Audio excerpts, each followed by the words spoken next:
Welcome to the Pebble in My Shoe podcast. I'm Miffy Hoad, your host here, and each episode I'm in conversation with my guests about the pebble in their shoe that has nudged them to choose a life that aligns them closer to their truth and authentic self. The pebble in my shoe is an analogy for an inner niggle or knowing that becomes so insistent that we have to pay attention. We can ignore it only for so long and eventually have to stop to investigate it, listen to it, and honour what it's telling us. It becomes a catalyst for action to change something that no longer serves us. This can be something internal, like a belief or mindset. It can be about how we behave in certain situations or relationships, or it can be something that changes our life trajectory, like ending a relationship, changing careers, or moving to a different place. Taking the action and making the change invariably requires courage, often a leap of faith, and at the very least, to try something new and outside of our comfort zone. Whatever the action or change happens to be, the pebble ultimately moves us to live more authentically, more aligned to our true nature. My intention for the conversations here is to inspire or offer hope to those of you who resonate with the stories shared, that you'll hear something that supports you on your own journey, and if there's a pebble in your shoe, that you'll find the courage to make the changes that align you closer with your authentic self. Thank you for being here, and let me introduce today's guest. Áine Morris is head of global for ethical tea brand Wilden Herbals. She writes the Substack newsletter Reap and Sow, exploring the reality of 20 years working with UK hospitality. She was managing director of the Bristol Food Union, a social enterprise born out of the COVID-19 crisis, when a group of the city's independent restaurants and food businesses came together to help keep Bristol fed. Áine has also headed up brand partnerships and food programming for Yeo Valley's annual music and food festival, Valleyfest. Prior to the crisis, Áine was chief executive of the Abergavenny Food Festival and was previously director of communications at the Sustainable Food Trust.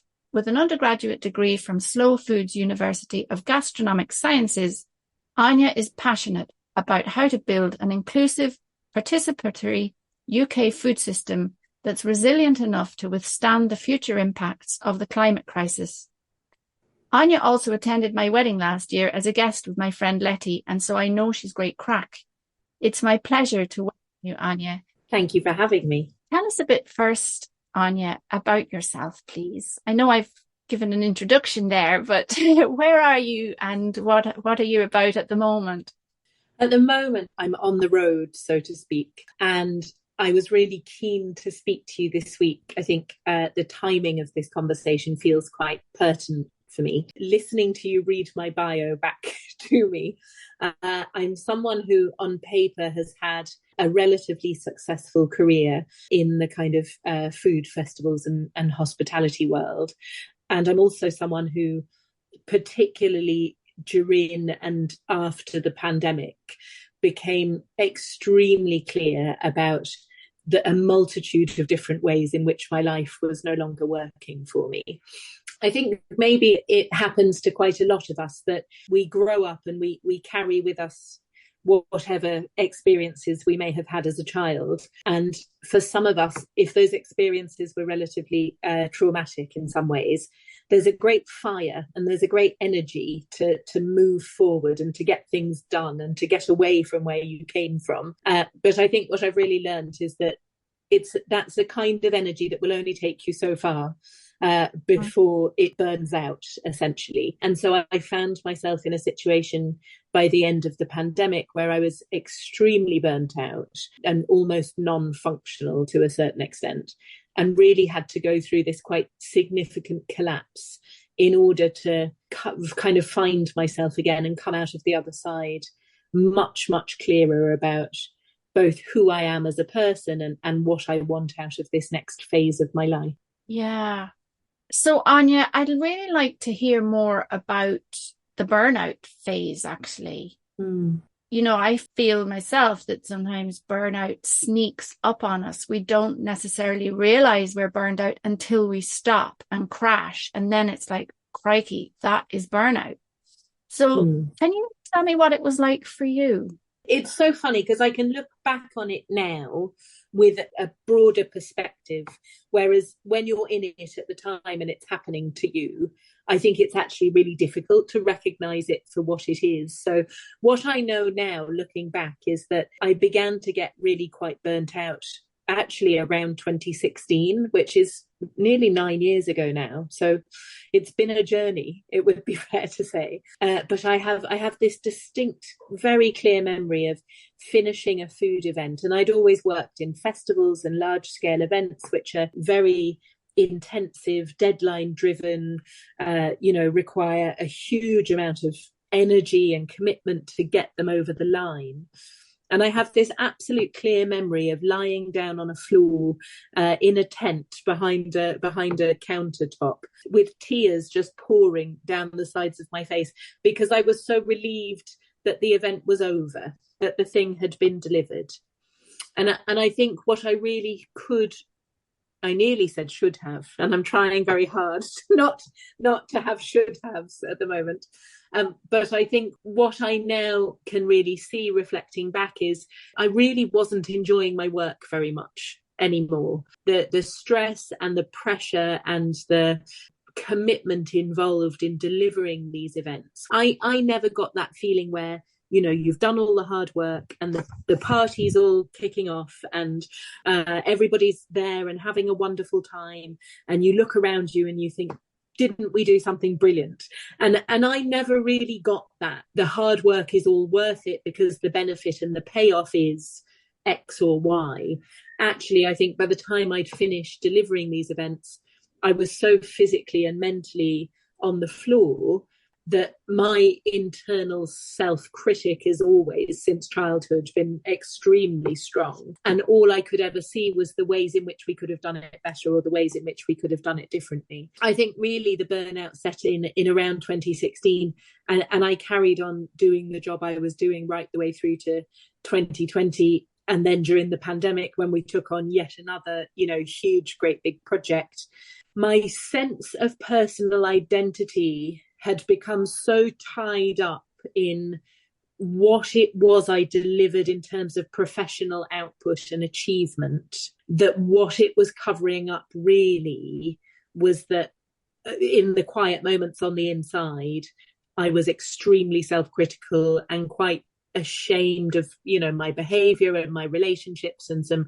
very unhealthy dynamics that were going on in my personal life, and that the split between those two things, who I perceived myself to be seen as on the outside versus the reality of who I believed myself to be on the inside, gradually got wider and wider and wider apart. Wow. And I think in the end I was just running kind of frenetically, trying to maintain this, position, professional profile, reputation as someone who really achieved significant things in the world. And actually who I'd come to believe myself to be on the inside was someone who was a disaster and a mess and collapsing and falling down. I mean, I fought the burnout and I fought the stopping for about as long as is humanly possible, to be honest. And when I finally did stop everything altogether and lie down, it took me 6 months to get out of bed again. So wow. Yeah. Áine, that sounds absolutely horrendous. Like you describe it as this gap between what you perceive you're portraying on the outside and what you perceive is actually what's going on the inside and your beliefs about yourself, and the energy that is required to maintain that position. And clearly you did it for a long, long time until you couldn't do it anymore. And 6 months on the ground then to sort of come back to any semblance of yourself. So I suppose I have lots of questions, but one of the things that I'm curious about is, what was it that kept you going? Like, what was it that maybe stopped you from looking at what was wrong? Because clearly that can't have been comfortable. Like, there must have been so much going on for you internally. So what stopped you from stopping, if you know what I mean? I honestly feel that such a huge amount of how we end up is related to our childhood programming. Yeah. And I'd grown up with an awful lot of chaos and instability. I mean, I'd grown up with parents who had a very violent and abusive relationship. I had grown up with parents who worked in the music industry, or always dealing with big events and festivals. And I had a mother who'd always run businesses and raised the children and managed the finances on her own. And I think my programming, my example of what we, particularly as women, are supposed to be able to carry was unreasonable by anybody's standards, I think, is what I'm beginning to realise. I think often as women, we really tell ourselves we're supposed to be able to do it all. The family, the children, the households, the bill paying, the cleaning. And for me, having a career was always really important to me. Like my sense of professional self. I'd also had children very young. I mean, I became a mum at 20. So I was always someone who was very determined that being a mother wasn't the only thing I would be, that my professional self was also very important to me. You're saying how we tell ourselves these things, and I think we do, but we're also told by society and our culture that those things are important, and they are important, but that having it all is something that we really should strive for. And I think I've said it here on the podcast before, that our grandmothers and great grandmothers and suffragettes fought for us to have it all, and now we have it all, and it's actually too much, because this idea that we can be mother and career woman and run businesses and run a household, which is essentially running a business all in itself, and raise well-adjusted children and all of those things, and remain sane and whole and complete in ourselves, and beautiful and flawless. Yeah. And I mean, it's a nonsense when you start to really unpick it, and when you do start to break under the pressure of it all, you feel like it's a you problem, right? Like the problem wasn't that I was trying to achieve an unreasonable amount of things, or that I was doing it in isolation, completely unsupported by a partner or family that I could rely on. You know, it was the problem was me. I was failing. I wasn't good enough, strong enough, brave enough, working hard enough in order to be everything that everyone needed me to be the whole time. Yeah.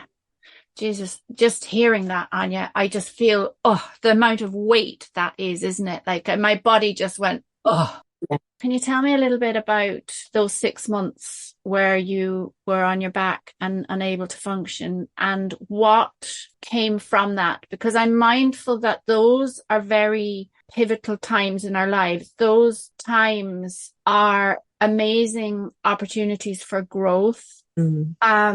And are a bit like, you know, the forest fire that takes everything to the ground, and all you have is a charred landscape, but then little shoots begin to come up, and suddenly there's growth and things bloom that haven't bloomed in 100 years. So I'm curious about that 6 months for you, Áine, and what came of it for you. 6 months is probably a bit short, to be honest. In reality, it was probably about 18 months to 2 years. But I think I love the analogy of the forest fire. The other one I've really been enjoying recently is the caterpillar to butterfly metamorphosis. In order to become a butterfly, the caterpillar must completely liquefy and become sludge in order to regrow into something more beautiful. And I think that really is a very clear learning that I've taken away with me. There is no easy way around this kind of breakdown and rebuild. Like it's like grief. The only way is to move through it, and it takes a lot longer than you think it will. And you essentially have to let go of everything you thought you knew about who you were and what you thought your life was going to look like.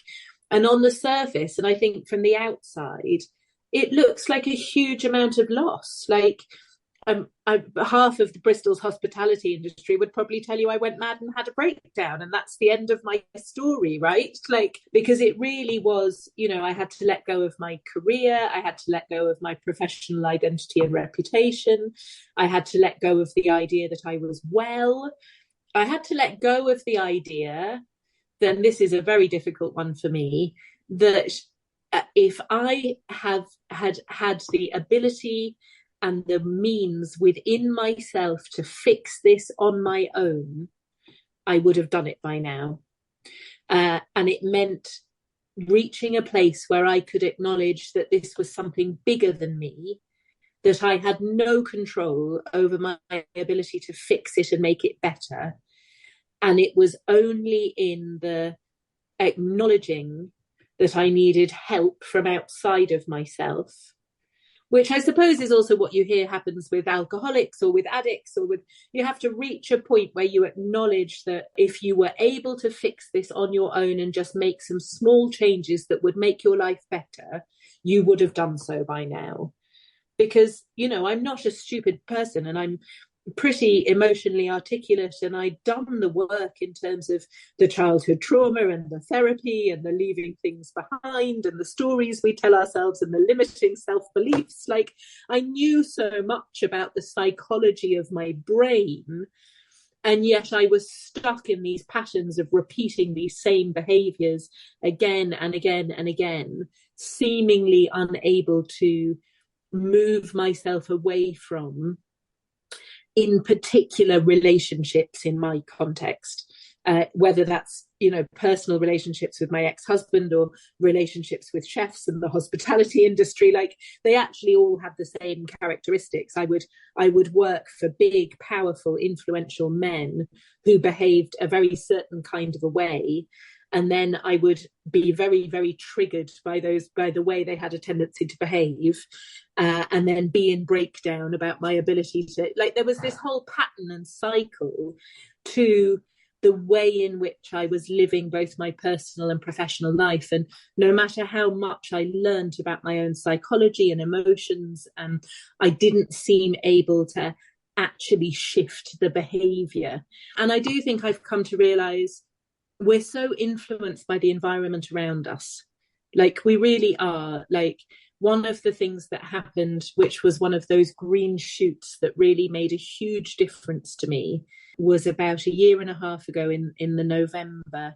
And I was in complete breakdown, like clearly very depressed, really struggling to get a handle on my emotions. And for the first time ever in my life, I didn't turn to my family or my ex-husband and ask for help, for the first time ever.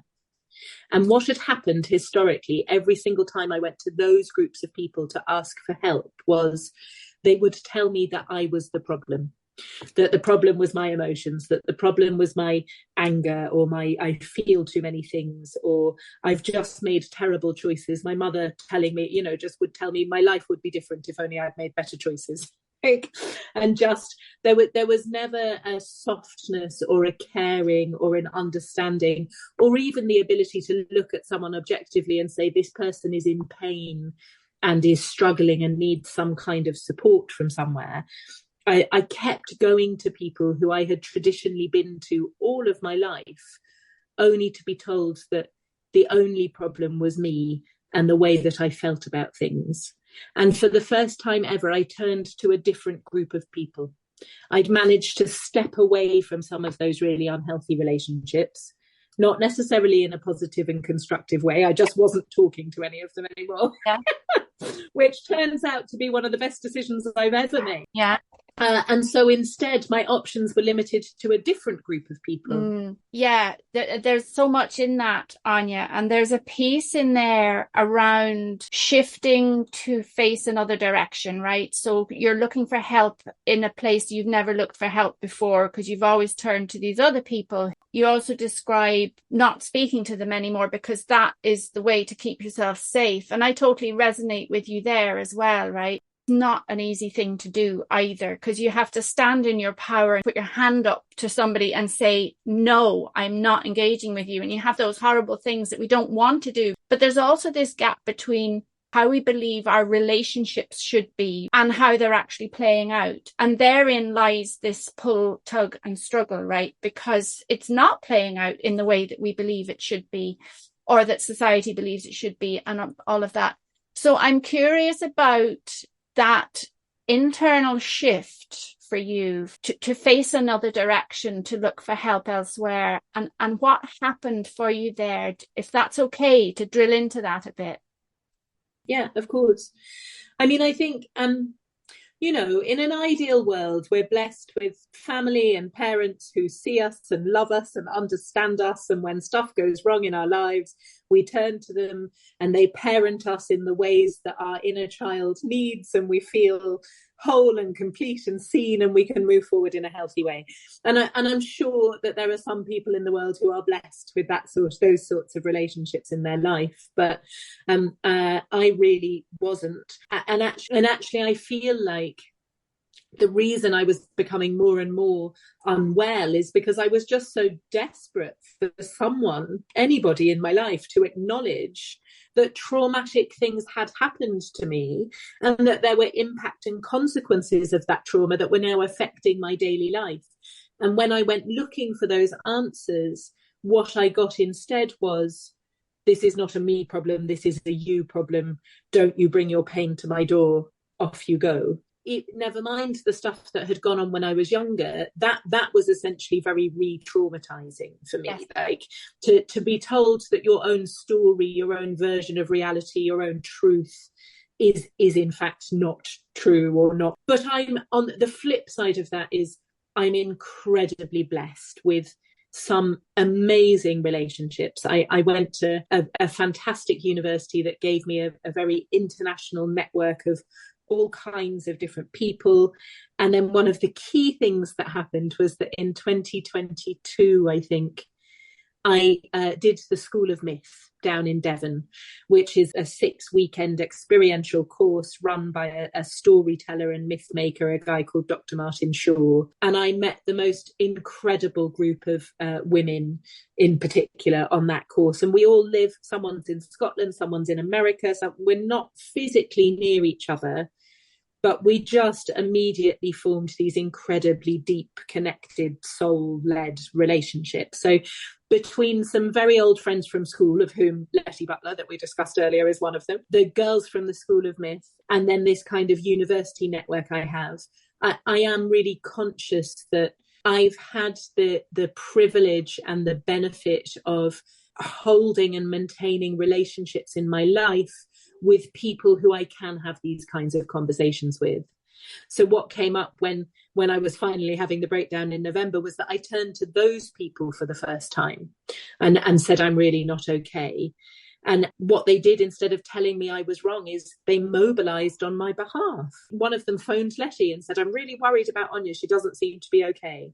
And there was a friend's wedding coming up in Germany and I had no money to go, and someone else mobilized the money to make sure that I could get there. Like, they physically, actively, nobody told me I was wrong or that my feelings weren't valid or that I would just be fine. Like, they heard me say I am not okay, and they took action on my behalf to shift my environment and change the conversation. And it unlocked something in my brain about how the issue was not just me and my emotions.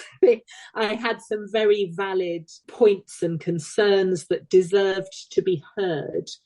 But I had been fighting for the last 20 odd years, really, asking for listening from a group of people who had no capacity to give me what I needed. Yeah.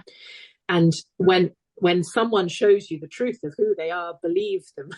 Oh, I love that saying. And even now, I'm a sucker for, it's my job to fix it, it's my job to change it, it's my job to save them all. So especially all these bloody dysfunctional boys. And I think there is a part of it that's because I have such a great capacity for love, and I see the potential in all of them. Actually, what I've come to realize is that it's not a good thing to see the possibility in everything without any boundaries. Yeah. And without the ability to protect yourself, and without the ability to absolutely input into things, but to acknowledge when a relationship is not able to give you back what you need, and therefore protect yourself by removing yourself from it. That's a very new skill, and I'm still practicing it.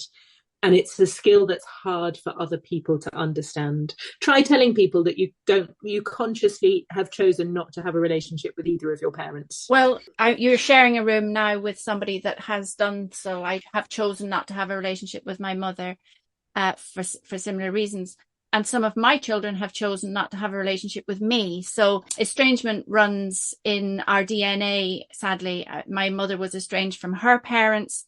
Funnily enough, my mother grew up in Bristol. Estrangement is not an easy road. We remove ourselves from relationships to protect ourselves often. I really do see it now, though, as an act of self-care. Yes. And maybe I didn't at the time. Maybe it came from a place of, I'm angry and I'm not going to talk to you anymore.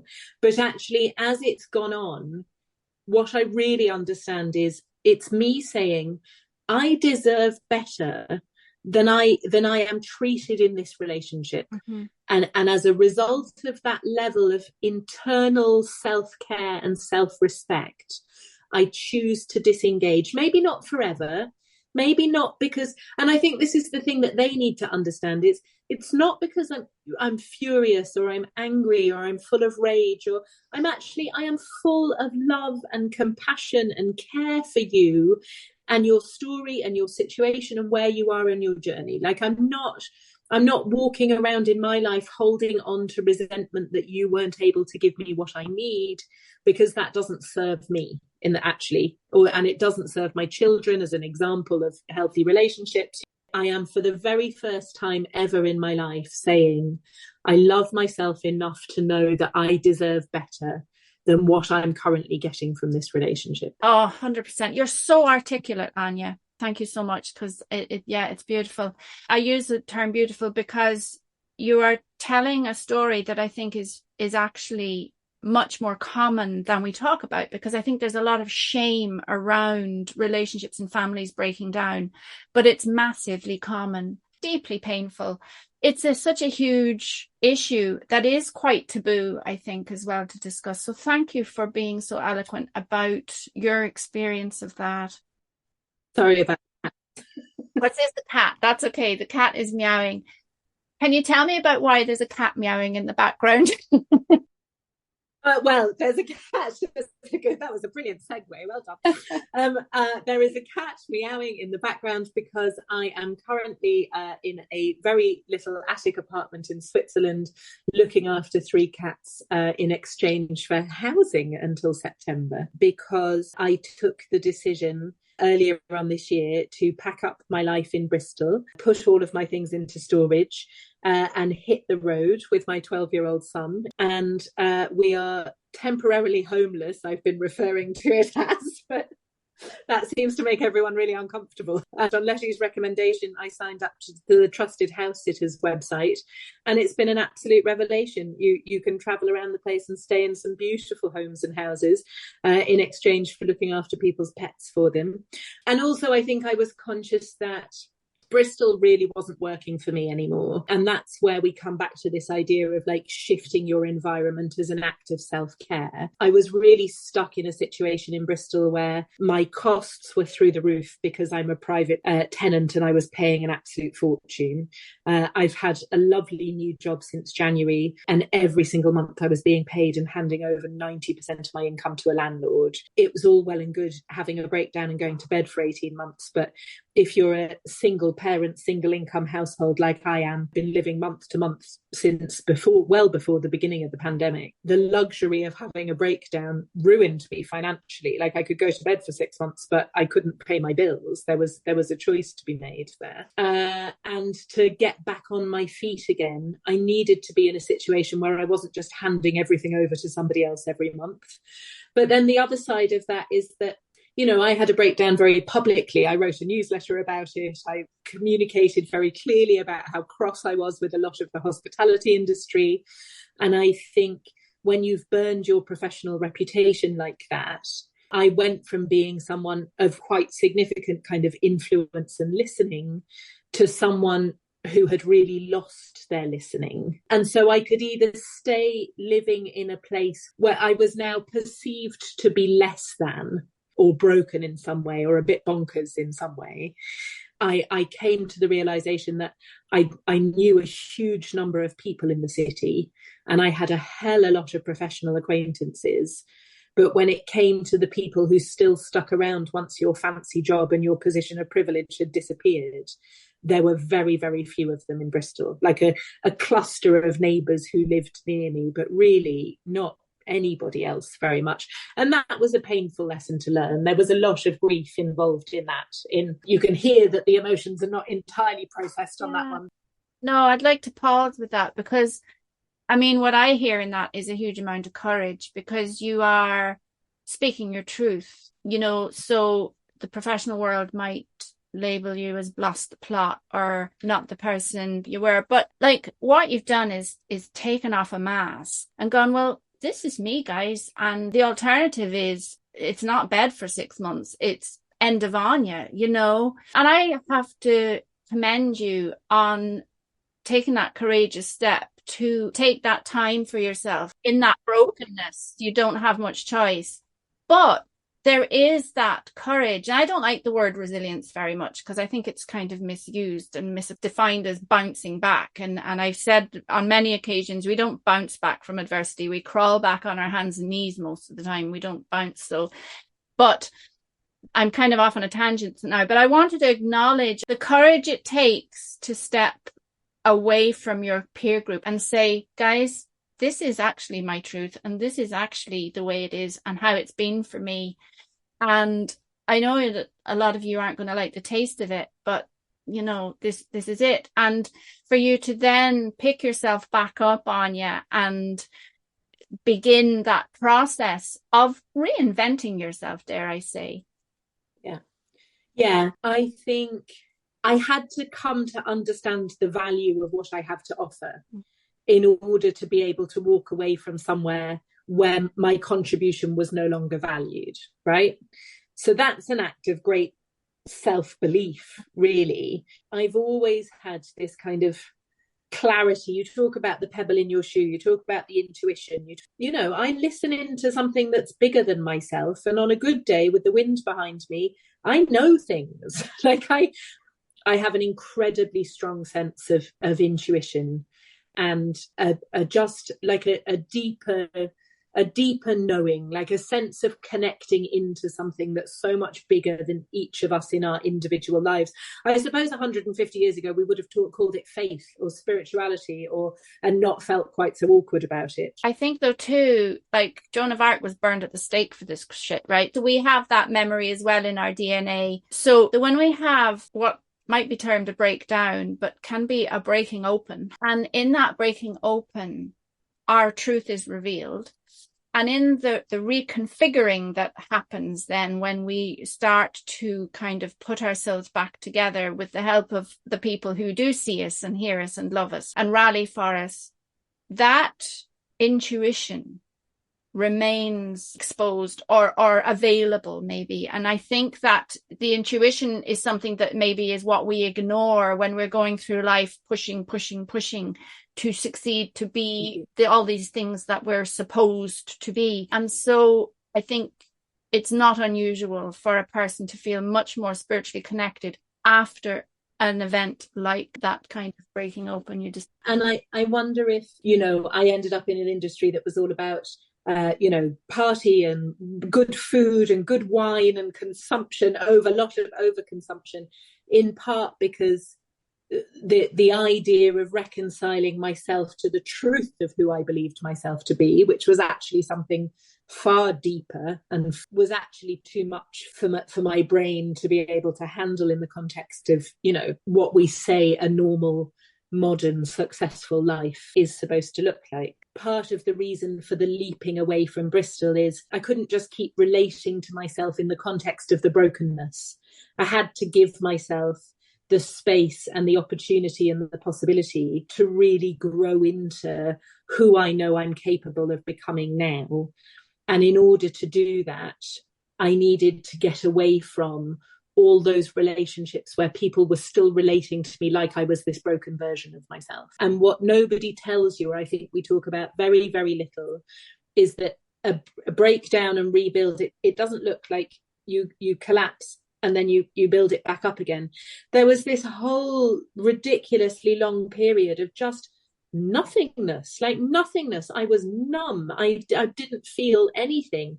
I wanted to sleep all the time. I had no clue. I knew where I wasn't anymore, but I had no clue where I was. There was part of the School of Myth is amazing because it gives you stories and fairy tales against which to kind of map your and there's a story where she has to grow her hands back after her father chops her hands off, and she ends up, you know, sitting in this woods in a house for months and months on end, and there's just a nothingness to it all. And I think that was something that was completely unexpected in the context of what we get told about what having a breakdown looks like, right?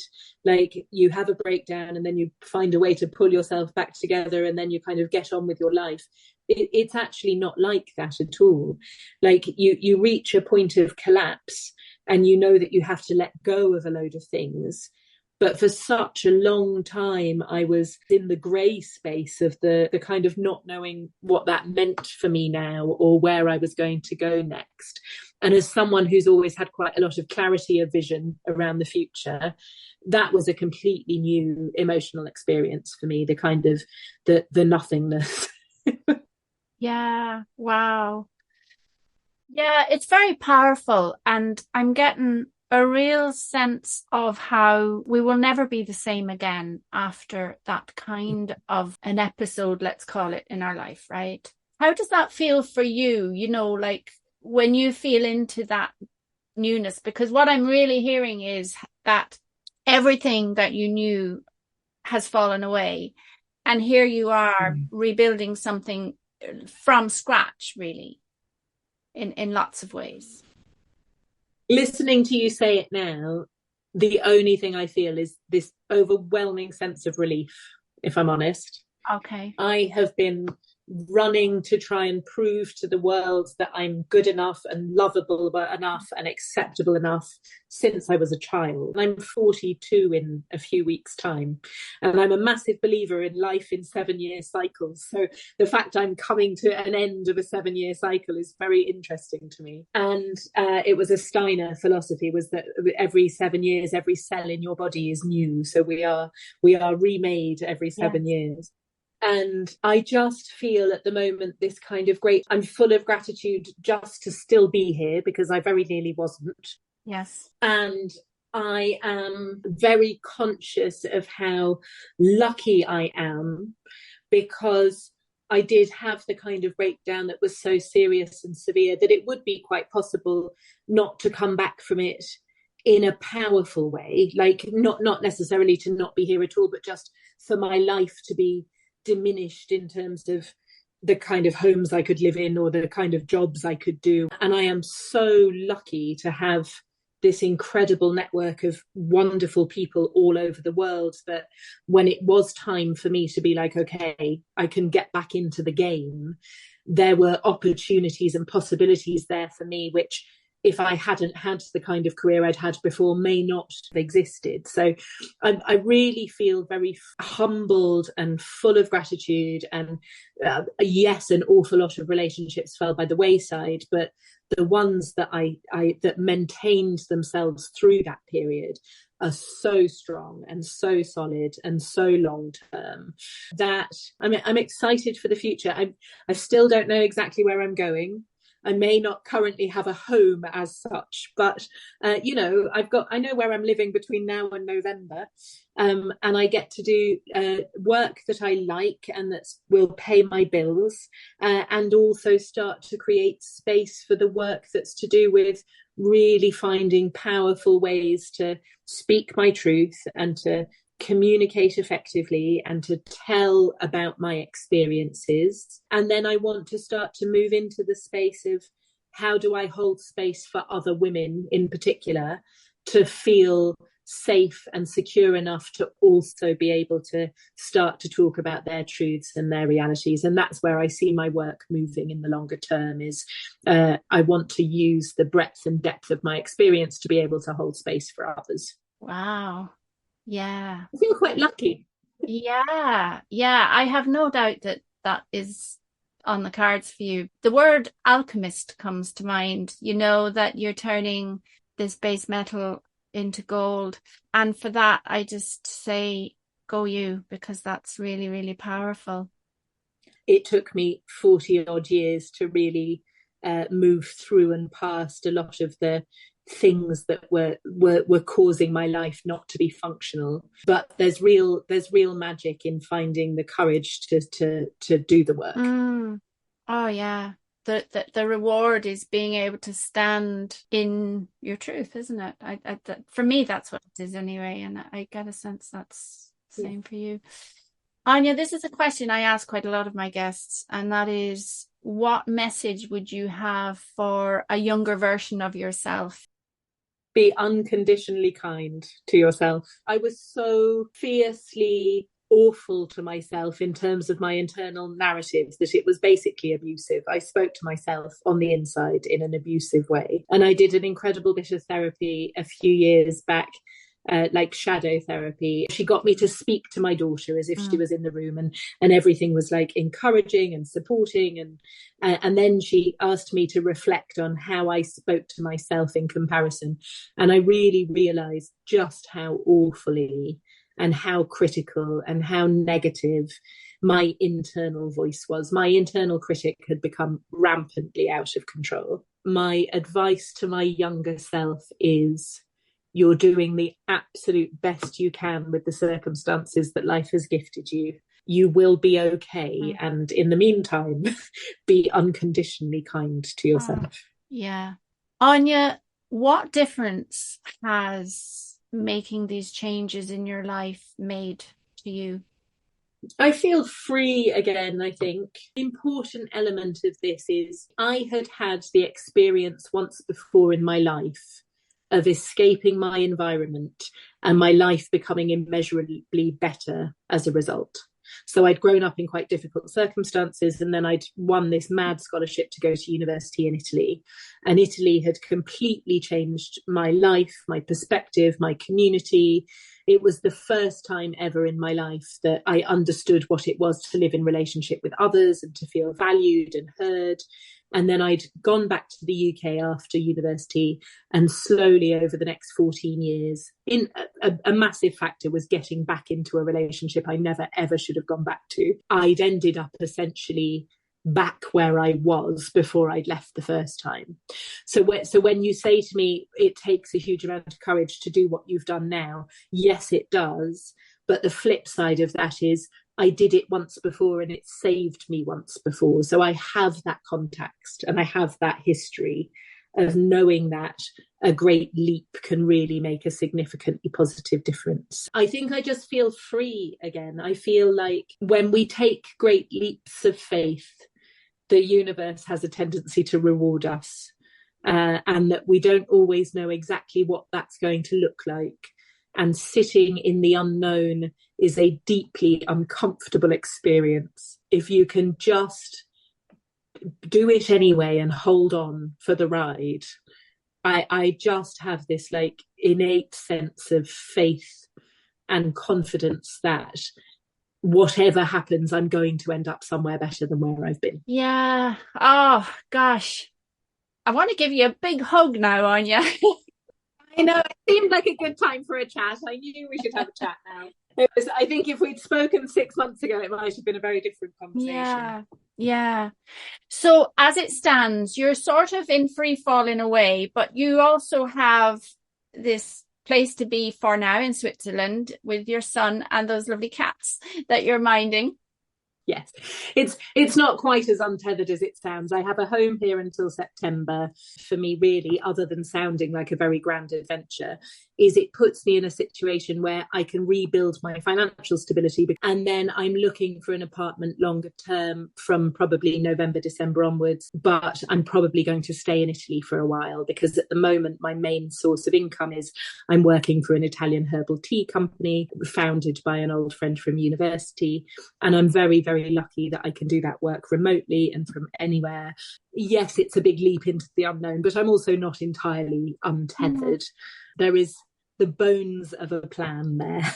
Talking about being untethered, But, maybe some of that tethering is actually what holds us back. I'm hearing a lot of trusting in the unfolding, where before there was a lot of holding on tight to the plan. And now there is this open to, here's my idea, universe, and let's see what you bring to me, and that's a very powerful place to be as well. We hear a lot, I think, about this idea of flow, that we have not nearly as much control as so many of us think about the direction our lives end up in, and that the magic of the universe can really unfold when we kind of lean into the flow of things. And I always knew this year was going to be like that, even just from an astrological point of view. This year is all about upheaval and change and shifting, and I just had this really strong sense after Christmas that if I just leaned in and allowed the thing to unfold, things would happen. Any of the girls who've worked for me at any point in the last 12 years, I am not someone who easily relinquishes control.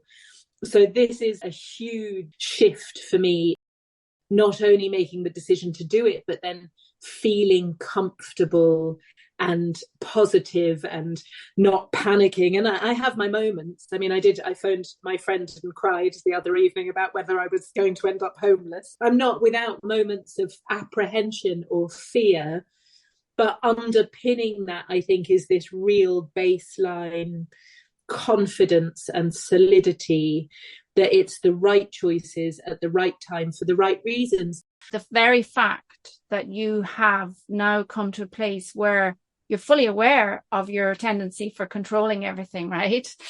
And you are allowing yourself to go on this unpredictable ride. That is the healing, isn't it? That's the work. It's not something that just clicks one day. It's a process. It's a daily application of changing your mindset, of sitting in the discomfort, of trusting this flow, and so on, and having that faith in the universe, and listening to those intuitive nudges and that knowing that you describe. When you said, I just know stuff, we're not taught how to trust that stuff when we just know stuff. And I would really love to see that being on the school curriculums. I went out of my way to ignore the little intuitive voice in my head about what I was potentially capable of, to the extent that, I nearly killed myself in the process. Like I spent 24 years in the relationship I really shouldn't have been in, rather than take responsibility for, healing my own trauma and finding another route. A huge number of us spend our entire lives never really getting to the nub of, why we put up with the stuff that we do and why we stay in relationships, jobs, families, any friendships that really don't serve us anymore. Yeah, gosh, Áine, thank you so much for this. It's been a joy. I'm really happy to speak to you. Thank you for listening to The Pebble in My Shoe. Áine and I went deep in this conversation and touched on some really poignant and painful, yet common life situations that don't often get talked about. This is what this podcast is about, telling the stories about how things really are and exploring how we can navigate our way to living authentically. I so appreciate how articulately Áine has described her own journey of burnout and breaking open, and all the learning that came from being in that pupation phase of the metamorphosis, how dissolving into something unrecognisable and waiting it out until the transformation begins to take shape and the beginnings of a butterfly emerge with the wings forming and drying in the unconditional light of friendship and self-love. I'm really grateful to Áine for sharing her experience with us here. In the show notes, you'll find a link to Áine's Substack newsletter if you'd like to read more about her journey there. If you've enjoyed listening, please like, subscribe and share it with others. It makes it easier for people to find the podcast. And if you have a story to tell about the pebble in your shoe, please get in touch. I'd love to talk with you about it for the listeners. As well as hosting this podcast, I'm a personal growth coach at the Daisy Coaching Hub, where I provide one-to-one coaching for personal growth, mental health and well-being, group classes for mindfulness and reflective practice, and self-directed resources that support, nurture and energise you on your own personal growth journey. You can follow me on Instagram at Daisy Coaching Hub and also on Facebook and LinkedIn. You can visit my website www.daisycoaching.ie and also subscribe to my newsletter to be the first to know about events and what's new at the Daisy Coaching Hub. I look forward to sharing the next episode of The Pebble in My Shoe with you. Bye for now.